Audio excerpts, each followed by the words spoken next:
Oke, kita bahas sesuatu yang kayaknya deket banget sama kita semua. Pernah dengar istilah bucin kan? Yap, budak cinta.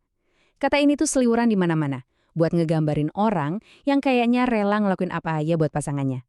Tapi, pernah kepikiran nggak sih, di mana ya batas tipis antara cinta yang tulus sama obsesi yang sebenarnya udah nggak sehat? Nah, coba deh lihat gombalan ini. Hahaha, lucu sih. Dan buat sebagian orang, mungkin kedengarannya romantis banget ya.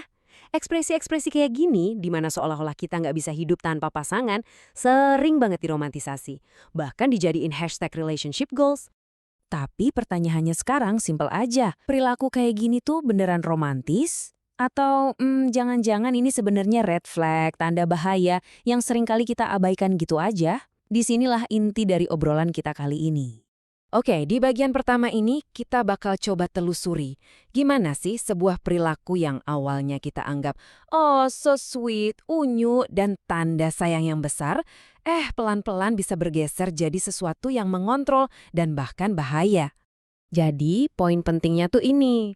Bucin itu kan bahasa gaul ya, tapi seringkali perilaku yang digambarin itu sebenarnya ada di spektrum yang sama dan mengarah ke kondisi psikologis beneran, namanya Obsessive Love Disorder atau OLD. Ini kondisi di mana seseorang terobsesi secara ekstrim, posesif, dan pengen banget ngendaliin pasangannya. Dan akar dari perilaku bucin yang gak sehat ini sering banget ada di sini, kodependensi. Gampangnya gini deh, ini kondisi di mana harga diri kamu tuh kayak nempel banget sama validasi dari pasangan. Kamu jadi rela ngorbanin apa aja, bahkan diri kamu sendiri cuma buat ngejaga hubungan itu. Padahal kamu tahu itu udah nggak baik-baik aja. Yuk, kita lihat tanda bahaya yang pertama. Dan ini sering banget kejadian. Pasangan kamu minta password media sosial. Alasannya biar saling percaya. Sebenarnya ini bukan soal kepercayaan. Ini udah jelas-jelas pelanggaran privasi.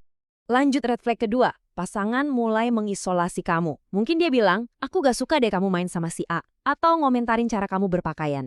Tujuannya cuma satu, misahin kamu dari orang-orang terdekatmu, supaya duniamu ya cuma dia doang. Dan yang ketiga, ini yang paling halus tapi ngerusak banget. Manipulasi emosional. Hubungan jadi kayak dagang. Terus kalau dia marah atau cemburu, yang disalahin malah kamu. Aku cemburu kan karena kamu yang mancing, misalnya.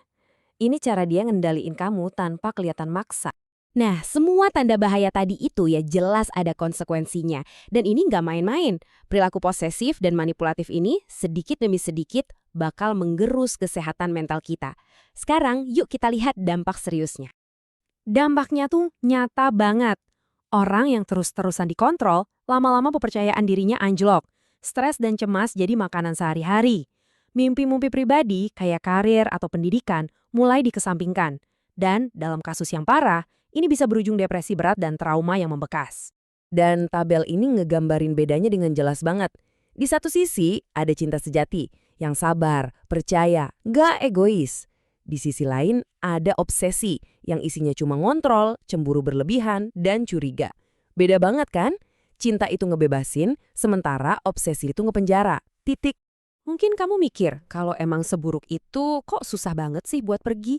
Nah, ternyata ada loh penjelasan biologisnya kenapa ikatan yang gak sehat ini bisa kerasa kuat banget dan susah buat dilepasin. Jadi, gini cara kerjanya. Waktu kita jatuh cinta, otak kita ngeluarin hormon kayak oksitosin yang bikin kita ngerasa nyambung dan percaya banget. Tapi ada tapinya nih, kalau hormon ini kebanyakan, bagian otak kita yang buat mikir rasional bisa kayak dimatiin sementara. Nah, inilah yang bikin seseorang rela melakukan hal-hal yang gak masuk akal demi cinta. Dan angka ini ngebuktiin itu. Sekitar 80% orang dalam hubungan kodependen ngerasa susah banget buat udahan. Jadi, kalau kamu atau orang yang kamu kenal ngerasa kejebak, perasaan itu nyata dan ada datanya. Ini bukan soal lemah, tapi soal kuatnya ikatan emosi dan kimiawi di otak kita. Oke, walaupun ikatan kimiawi dan emosional ini kuat, kita bukannya gak berdaya kok. Setelah kita paham masalahnya, sekarang kita pindah ke solusinya. Ada sebuah pendekatan yang bisa ngebantu kita ngebangun hubungan yang lebih sehat, yaitu dengan berkencan secara sadar atau mindful dating. Ini 4 langkah praktisnya. Pertama, bikin batasan yang jelas. Kedua, terima dan hormati pasangan sebagai individu yang berbeda, bukan properti kamu. Ketiga, fokus bangun harga diri dari dalam, bukan dari validasi pasangan. Dan keempat, pastiin hubungannya timbal balik. Kemitraan yang seimbang bukan pengorbanan terus-menerus dari satu pihak aja. Pada akhirnya, semua tips dan pengetahuan ini mengarah ke satu kesimpulan yang super penting. Sebagai penutup, mari kita coba lihat akhir dari hubungan yang gak sehat dengan cara pandang yang baru. Ini bukan soal kegagalan, tapi soal penyelamatan diri. Dan aku mau kamu ingat banget kalimat ini. Ninggalin hubungan yang salah, yang ngerusak mental dan harga dirimu, itu bukan tanda kegagalan dalam cinta. Justru sebaliknya, itu adalah tanda keberhasilan terbesar. Berhasil menyelamatkan dan mencintai dirimu sendiri. Jadi pertanyaannya sekarang bukan lagi, apakah ini cinta? Tapi, apakah cinta ini membuatku jadi versi terbaik dari diriku? Coba deh direnungkan.